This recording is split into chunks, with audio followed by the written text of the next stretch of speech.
ठीक है, आज क्रियाकाल पढ़ते हैं। क्रियाकाल में देखो, क्रिया और काल दो शब्द से मिलके बना है। क्रिया का अर्थ क्या होता है? चिकित्सा। और काल का अर्थ होता है अवसर या समय। तो चिकित्सा का अवसर के रूप में हम क्रियाकाल को समझते हैं। क्रियाकाल का जो डेफिनेशन पढ़ोगे उसमें आप देखते हैं, या भी क्रिया भी जायन्ते शरीरे धातव समा सा चिकित्सा विकारणाम कर्म तत्भिषजा स्मृतम। यहाँ पे क्रिया शब्द का अर्थ क्या लिया गया है? चिकित्सा से, यानी कि शरीर में धातुओं की विषमता किसी प्रकार न हो और सम धातुओं का अनुबंध रहे, इसलिए क्रिया या चिकित्सा की जाती है। तो ये क्रिया शब्द जो है चरक सूत्र स्थान 16 में चिकित्सा शब्द के लिए प्रयोग किया गया। तो इसका मीनिंग यह हुआ कि क्रियाकाल मतलब चिकित्सा का अवसर। ठीक, बाकी हम इसको और ध्यान से आगे पढ़ेंगे। तो क्रिया का अर्थ क्या हो गया? चिकित्सा। काल का अर्थ है समय, जो निरंतर गतिशील है, अर्थात क्रिया काल का अर्थ है समय अनुकूल चिकित्सा या चिकित्सा का अवसर। ये 1.5 लाइन जो है हमेशा याद रखना। क्यों चिकित्सा करनी है? तो उसमें तो क्लियर है, क्योंकि हमारा फर्ज ही है। क्या है? स्वस्थ स्वास्थ्य रक्षणम आतुरस्य विकार प्रशमन च। स्वस्थ व्यक्ति के स्वास्थ्य की रक्षा करना और आतुर के विकार का प्रशमन करना।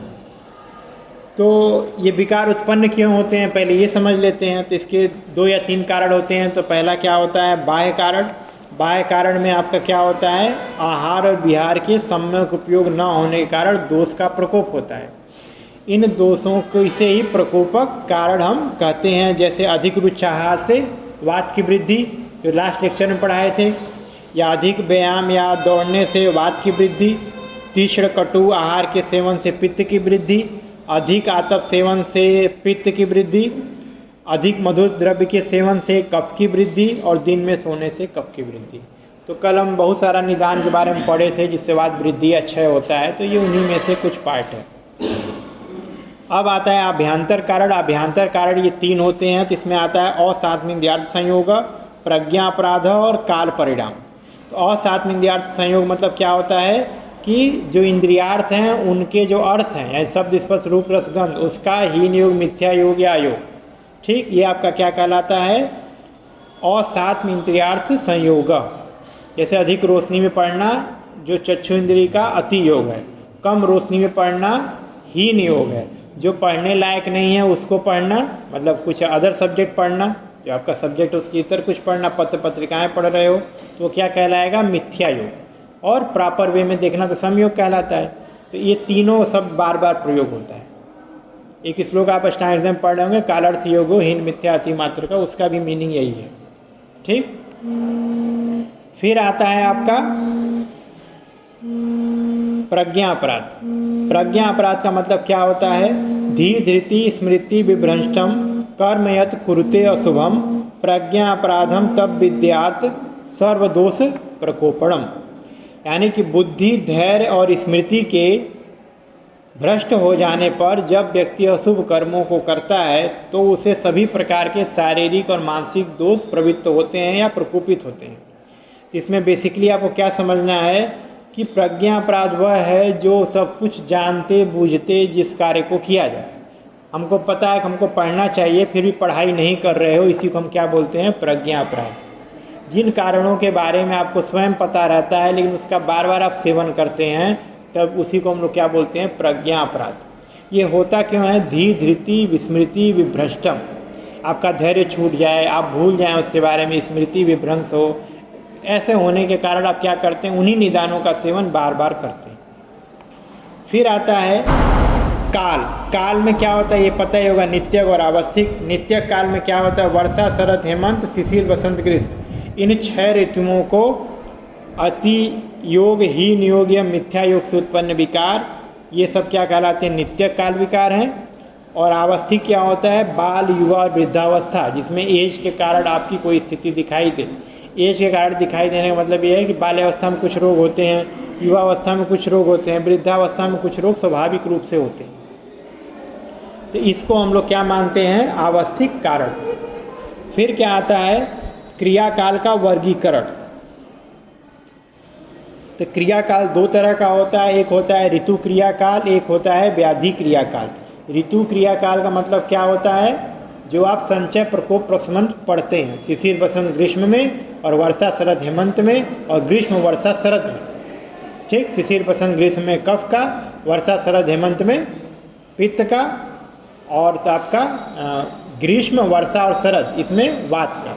संचय प्रकोप प्रशमन, तो ये वाला जो कॉन्सेप्ट है आपका ये बताता है कि यह ऋतु क्रिया का स्वाभाविक रूप से दोषों का संचय प्रकोप और प्रशमन होता है। ठीक, दूसरा जो होता है वह होता है व्याधि क्रिया काल, जिसे सुश्रुत ने बताया। ये कुल 6 होते हैं। श्लोक याद कर लेना। संचय च प्रकोपम च प्रसरम स्थान संश्रयम व्यक्तिम भेदम च यो वेति दोषाणाम स भवेद भिस्क। यानी दोषों का संचय, दोषों का प्रकोप, दोषों का प्रसर, दोषों का स्थान संश्रय, दोषों के व्यक्त होने पे व्याधि का नाम, और फिर व्याधि जब और डिटेल में जाती है, क्रोनिसिटी हो जाती है, तो उसके भेद हो जाते हैं। तो ये 6 स्टेज किसी भी दोष की अवस्था में आता है। तो इसमें इसको जानने का क्या लाभ है? अगर हम किसी व्याधि को संचय प्रकोप प्रशमन जो है यदि आसानी से हम पहचान पाते हैं तो क्या होगा, रोग को उत्पन्न होने से पहले ही हम उसको ठीक कर सकते हैं। ठीक, एक श्लोक आता है, संचय अपहृता दोषा लभते न उत्तरम गति। यानी दोषों को संचय अवस्था में ही आप निकाल लीजिए, शोधित कर लीजिए, ताकि वह आगे न बढ़ पाए। अगर संचय से प्रकोप प्रसर स्थान संश्रय में जैसे जाएंगे वैसे ही व्याधि आपकी असाध्य होती चली जाएगी। एक श्लोक और है, इसको भी याद कर सकते हो। तस्मात् प्रागेव रोगभ्यम रोगेषु तरुणेषु युवा भैषजे प्रतिकुर्वीतम य इच्छेत सुखात्मना। यानी अपना सुख चाहने वाले व्यक्ति के लिए उचित है कि वह रोग की तरुण अवस्था के समय ही चिकित्सा करके अपनी रक्षा कर ले, क्योंकि अगर वह शुरुआत में इलाज नहीं कराएगा, एक्यूट कंडीशन में नहीं कराएगा, क्रोनिसिटी आ जाएगी तो व्याधि चिकित्सा करना कठिन हो जाएगा। तो ये क्रिया काल को जानने के लाभ है। अब क्रिया काल में कैसे जानोगे, तो स्टेज वाइज हमको वात पित्त कफ का समझना है। तो सबसे पहले क्या आता है, संचय अवस्था। संचय अवस्था में क्या होता है, जैसे वातादि दोष हैं वो सर्व शरीर चर होते हैं, कई श्लोक आया हुआ है पहले, किंतु कोष्ठ में इसके विशेष विशेष स्थान बताए गए हैं। अमाशय में, पक्वाशय में, है ना, ऊर्ध्व अमाशय में, अधः अमाशय में। वह अनुकूल परिस्थितियों में उन स्थानों पर वृद्धि को प्राप्त हो जाते हैं। इसी वृद्धि को हम क्या बोलते हैं, संचय। ठीक, डल्हड़ जो हैं निबंधकार, निबंध संग्रह के जो राइटर हैं, वो क्या बोलते हैं, संहति रूप वृद्धि को चय कहा जाता है। यानी एक्युमुलेशन जहाँ केवल हो रहा हो उसको हम लोग क्या बोलते हैं, चय। ठीक, अर्थात जब प्रकोपी दोष अपने स्थान में एकत्रित होते हैं और तथा दोषों के एकत्रित होने का कोई प्रमाण नहीं होता, तथा उनके प्रमाण में भी अस्तित्व होता है, क्योंकि वह बस केवल एक्युमुलेट हो रहा है, धीरे धीरे धीरे धीरे एक्युमुलेशन हो रहा है। तो जैसे वात का एक्युमुलेशन होगा, संचय होगा तो क्या होगा, पित्त का संचय होगा तो क्या होगा, कफ का संचय क्या होगा, तो क्या होगा, ये लक्षण आपको याद रखने हैं।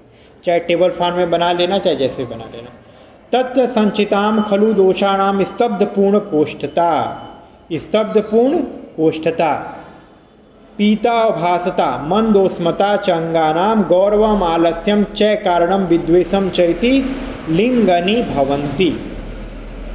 तो वात के संचय, जैसे टेबल बना लेना, वात संचय लक्षण, पित्त संचय लक्षण, कफ संचय लक्षण। तो वात संचय लक्षण में क्या लिखोगे, स्तब्ध पूर्ण कोष्ठता, यानी पेट एकदम भरा भरा दिखाई लगेगा, पेट एकदम हैवीनेस है। ठीक, पित्त संचय में क्या आएगा, पीताभासिता। ठीक, पित्त के संचय होने पे त्वचा नेत्र नख आदि पीले रंग का दिखाई देगा। फिर आता है गौरवम आलस्यम, यानी कफ के संचय होने पे मंदोस्मता यानी मंदाग्नि और अंगों में भारीपन आलस्य ऐसा दिखाई देगा। ठीक, और चय कारणम विद्वेषम चैति, जिन कारणों से उसका संचय हो रहा है उसको उससे विद्वेष होगा, मतलब उसके लेने की इच्छा नहीं होगी। जैसे मिठाई खा रहे बहुत ज़्यादा, खाते खाते कफ इतना बढ़ जाएगा कि वो मिठाई से विद्वेष हो जाएगा, अब नहीं खाएंगे। जो पहले जो आपकी इच्छा हो रही थी वो धीरे धीरे खत्म हो जाती है। यानी क्या होता है, उससे विद्वेष होने लगता है। अब कोई ऑफर करेगा तो आप नहीं खाएंगे, नहीं खाना आपको, क्योंकि संचय ये उसकी पहचान होती है। ठीक, एक एग्जाम्पल दे दिया, ऐसा सभी एग्जाम्पल में समझ सकते हो। चयो वृद्धि स्वादमयनम प्रद्वेषम वृद्धि हेतेषु विपरीत गुणिच्छा च, विपरीत गुणिच्छा होगी, यानी उसके विपरीत, यानी मीठा खाते खाते एकदम सेचुरेशन हो गया, अब आपको नमकीन खाने का मन करेगा, वो खाने का मन नहीं करेगा जिससे संचय हुआ है। याद हो जाएगा? ठीक, अब आता है आपका, अब हम देखते हैं कि क्या आएगा इसमें, प्रकोपावस्था। प्रकोप उस अवस्था को कहते हैं जब दोष विभिन्न उत्तेजक कारणों से वृद्धि को प्राप्त कर संचय अवस्था से आगे वृद्धि कर अन्य मार्गों में गमन को तत्पर हो जाते हैं, या अन्य मार्गों में कुछ कुछ गमन करने लगते हैं। कुछ कुछ गमन करने लगेंगे, इसका मतलब यह है कि वह उन्मार्गगामी हो जाएंगे। कोपस्तु उन्मार्गगामिता। तो इसमें आपको याद क्या करना है, एक शब्द याद कर लेना, सहति रूप वृद्धि संचय होता है, विलयन रूप वृद्धि जो होता है वो प्रकोप होता है। विलयन रूप वृद्धि क्या होगा, प्रकोप होगा। अब आता है देखो, तेसाम, जो याद करना है आपको तो दोषों के अनुसार, तेसाम प्रकोपात कोष्ठतोद संचरणम अम्लिका पिपासा परिदाह अन्न द्वेष हृत्यो उत्क्लेशस्य जायन्ते तत्र द्वितीय क्रिया काल। यानी कि बात के प्रकोप होने में क्या होगा, कोष्ठतोद संचरणम, यानी पेट में दर्द होगा, सुई जैसा चुभोने जैसा महसूस होगा, और साथ में क्या होगा आपको, कोष्ठ में संचरण होगा। फिर आएगा अम्लिका पिपासा परिदाह, ये पित्त का है, एसिडिटी महसूस होगी, प्यास लगेगा और जलन होगी।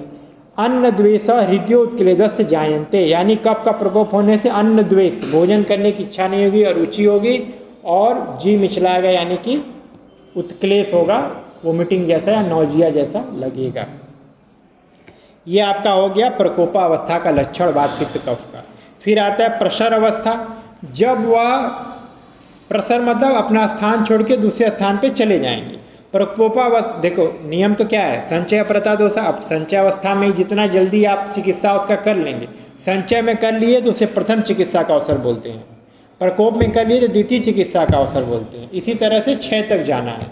तो अगर प्रसर अवस्था में आप आ गए हैं, तो अगर प्रकोपावस्था में दोषों का संशोधन संबंध नहीं किया गया तो दोष अपने स्थान से चलायमान होकर शरीर में इधर उधर फैलने लग जाते हैं। स्रोतों द्वारा शरीर में सर्वत्र दोषों का फैलना प्रसर कहलाता है। ठीक, चक्रपाणी ने एक एग्जाम्पल से समझाया, जैसे फर्मेंटेशन। फर्मेंटेशन में क्या होता है कि दोष जो होते हैं, जैसे मान लीजिए कोई भी चीज़ किड़वन जैसे फर्मेंटेशन के लग, जिसमें खमीर बनता है, जिसमें तो क्या होता है, बहुत सारे कीड़े पैदा होंगे, जल्दी जल्दी उसमें उफान आने लगता है। देखो रात में भरोगे इतना रहेगा, फिर इतना हो जाता है। तो इन्होंने वही दिया, ऐसे यीस्ट जल और पिष्टि यानी चावल को मिला करके रात भर रखने से इसमें उफान उत्पन्न होकर पात्र से बाहर निकलने लगते हैं। उसी प्रकार प्रकोपित दोषों में प्रकोपक कारणों की तीव्रता से दोष उद्रेक होकर प्रसरित होने लगते हैं। इसमें वायु चेतना रहित होने पर भी गतिशील होने से इसके प्रसारण में कारण होता है, क्योंकि वायु रजोगुण बहुल है और रजोगुण हमेशा गति भाव का प्रवर्तक है। अब आता है, इसको आप ये समझ सकते हैं, जिस प्रकार जल का प्रबल संचय हो जाए और अधिक बढ़ने पर बांध या सेतु उसको रोक नहीं पाते हैं, अब वो उसके बाहर निकलने लगते हैं या तोड़ करके दूसरी जलराशि सर्वत्र फैलने लगती है, वो जलराशि जो होती है, उसी प्रकार जो होता है प्रसरावस्था होती है।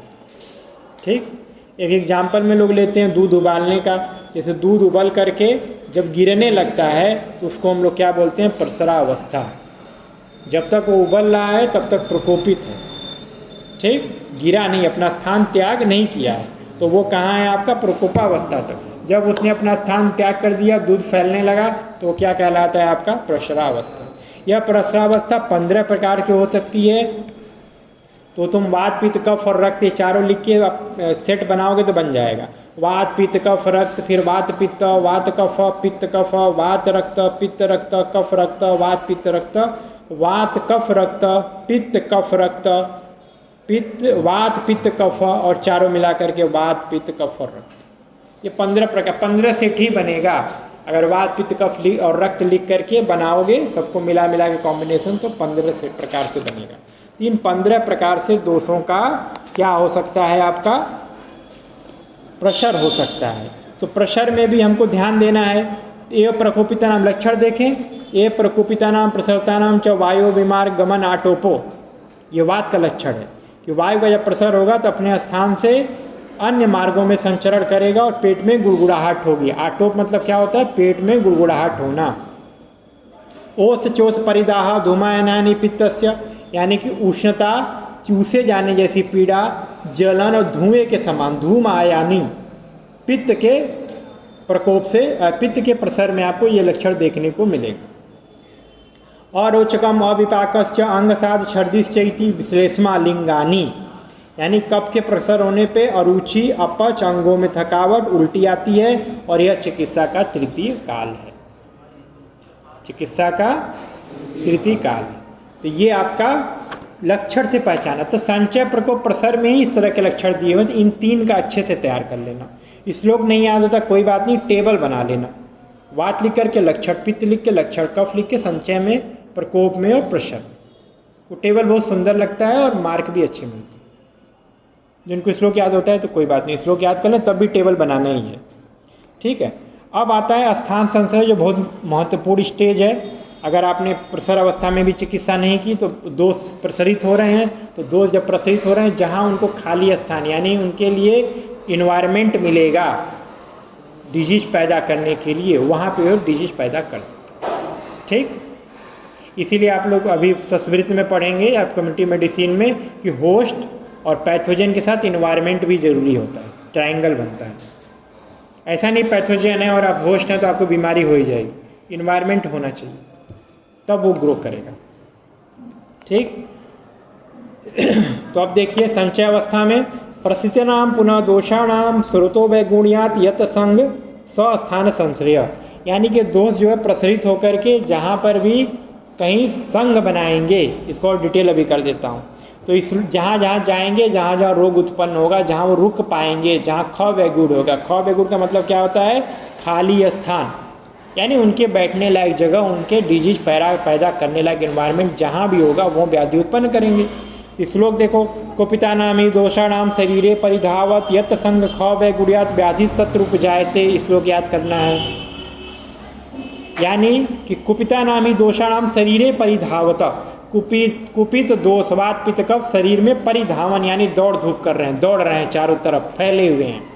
यत संग ख वैगुण्यात, जहाँ पे खाली स्थान मिलेगा वहीं पे वो स्थिर हो जाएंगे और व्याधि तत्व उपजायते, वहाँ व्याधि को उत्पन्न कर देंगे। ठीक,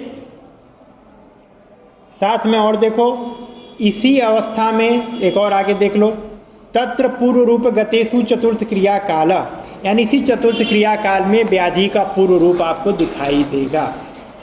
व्याधि का पूर्व रूप आपको चतुर्थ क्रिया काल में दिखाई देगा। तो 3 चीज़ें स्थान संश्रय के साथ याद रखना है। सबसे पहले यहाँ ख वैगुण्य होता है, दूसरे नंबर पे दोष दुष्य सम्मूर्छना होती है और तीसरे नंबर पे क्या होता है, आपका पूर्व रूप दिखाई देता है। तो एग्जामिनर कई बार पूछता है कि क्रिया काल में पूर्व रूप कब आता है, कौन से काल में पूर्व रूप आएगा, तो आपको बताना है स्थान संश्रय में। ठीक, पूछते हैं कि दोष दुष्य सम्मूर्छना कब होती है, तो आपको बताना है स्थान संश्रय में, चतुर्थ क्रिया काल में ऐसा होता है। हो जाएगा, ईजी है। ठीक, अब उन्होंने बोला कि जहाँ जहाँ जाएंगे, तो सुश्रुत ने कुछ अवयव दिए हैं, उसका एग्जाम्पल मैं 2-4 पढ़ देता हूँ, बाकी सभी अवयवों में आप समझ सकते हैं। जैसे उदर में जाएगा तो गुल्म है, उदर रोग है, जठराग्नि मंदता, अनाह विसूचिका पैदा करेगा। वृषण में जाएगा तो आंत वृद्धि कर सकता है, ठीक, हर्निया जिसको बोलते हैं। और ऊर्ध्वजत्रुगत जाएगा तो सिर गिरवा और सिर के रोग पैदा करेगा। मेदगत जाएगा तो ग्रंथि, अपची, अर्बुद, गलगंड ये सब करेगा। 2-4 याद कर लेना। सर्व शरीर में रहा तो ज्वर और सर्वांग रोग उत्पन्न करेगा। फिर आता है 5वें नंबर पे व्यक्तावस्था। व्यक्तावस्था व्याधि प्रव्यक्तम रूपम व्यक्ति, अर्थात व्याधि का प्रव्यक्त रूप, यानी पूर्व रूप तो पहले आया था जिसमें थोड़े लक्षण आए थे, और जो व्यक्त अवस्था यानी रूप जो होता है वो क्या कहलाता है, व्याधि अपने लक्षणों संपूर्ण लक्षणों के साथ उपस्थित हो जाती है तब। तो व्याधि की प्रव्यक्त रूप ही व्यक्ता अवस्था कहलाती है, व्यक्त हो जाना, दिखाई दे देना। स्थान संश्रय में अव्यक्त लक्षणों वाला रोग इस अवस्था में स्पष्ट हो जाता है। जब रोग अपना रूप धारण करके अभिव्यक्त हो जाता है और जिस अवस्था में व्याधि के प्रमुख लक्षण उत्पन्न होते हैं, उन लक्षणों के प्रकट होने पर रोग किसी विशेष नाम से संबोधित किया जाता है। आप वात बढ़ा, पित्त बढ़ा, कफ बढ़ा नहीं, आप व्याधि का नाम बताइए। उदर रोग हो गया, कौन सा उदर है, सिरहसूल है, कौन सा सिरहसूल है, आमवात है, संधिवात है, उस व्याधि का आप नाम लेके बता सकते हैं। क्लियर हुआ? ठीक। इसको किस अवस्था में कर सकते हैं आप? व्यक्तावस्था में। कैसे कर सकते हैं? जैसे इन्होंने दिया कि रोग दर्शन या उत्पत्ति को व्यक्त कहते हैं। इसको जैसे शोफ हो गया, ज्वर हो गया, अतिसार हो गया, अर्बुद हो गया, ग्रंथि हो गया, यह विसर्प हो गया, ऐसे आपको स्पष्ट रूप से आप नाम लेके बोल सकते हैं। ठीक। इसके पहले आप केवल दोषानुसार लक्षण ही बता रहे थे। फिर आता है भेदावस्था। भेदावस्था में क्या होता है? दोष वृद्धि की अंतिम अवस्था है। इस अवस्था में शोफ आदि विदीर्ण होकर के व्रण बन जाते हैं। ठीक। ज्वर, अतिसार आदि निज रोग दीर्घकाल तक अनुबंध रहने से जीर्ण यानी व्याधि क्रोनिक हो जाती है। इस अवस्था में अगर आपने चिकित्सा नहीं की तो रोग असाध्य और दुष्चिकित्सा हो जाएगा। इसे चिकित्सा का अंतिम अवसर कहते हैं। ठीक। इसे चिकित्सा का हम अंतिम अवसर कहते हैं। अब इन क्रियाकालों को जानने का क्या लाभ है? तो सबसे पहले जो श्लोक याद करना है, ये याद करना है, संचय अपहृता दोषा लभन्ते न उत्तरागति ते तु उत्तरासु गतिषु भवन्ति बलवंतरा। यानी अगर संचय अवस्था में दोषों का विनाश नहीं किया जाएगा तो आगे चले जाएंगे तो चिकित्सा का उतना लाभ हमको नहीं मिलेगा। क्यों? ते उत्तर मतलब आगे, पूर्व मतलब पीछे। तो आगे आगे जैसे दोष बढ़ते यानी आगे आगे मतलब कहाँ? स्टेज वाइज, संचय, प्रकोप, प्रसार, स्थान, संश्रय, व्यक्तम, भेद, उसी प्रकार और बलवान होते चले जाएंगे। तो जो व्याधि कम चिकित्सा में हो सकती थी अब वो असाध्य या दुष्चिकित्सा की तरफ चली जाती है। एक श्लोक ये याद रखना और दूसरा क्या याद करोगे? तस्मात् प्रागेव रोगभ्यम रोगेषु तरुणेषु या भयसजे प्रतिकुर्वती य इच्छेत सुखात्मना। यानी कि रोग को तरुण अवस्था में यानी शुरुआत में ही आप ठीक कर लीजिए, बाद में यह कठिन हो जाता है। या समझदार व्यक्ति क्या करता है? रोग को शुरुआती अवस्था में ही ट्रीटमेंट उसको ले लेता है, न कि व्याधि के बढ़ने का इंतजार करता है। ठीक है। और कोई डाउट?